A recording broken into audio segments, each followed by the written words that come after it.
nasa isip ko lang yun. Opo. No, kung hindi ko masagot yan dahil wala akong concrete information sa bagay na yan. Opo, Colonel, bilang pong matagal sa pagsiservisyo, nag-alay po ng buhay sa bayan, ano sa inyo, sir, yung pakiramdam na ikaw ay nasa leadership post sa AFP, pero bigla kang floating status, ano kayo mararamdaman? At tingin mo naman, ginawa mo ang tama, sumunod ka sa chain of command, pero dahil sa mga issue ng politika, na-floating ka.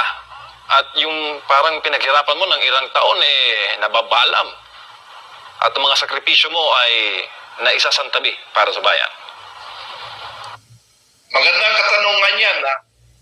Magandang katanungan yan kasi nangyari rin sa akin yan. Nangyari yan sa akin nung ako ay bilang isang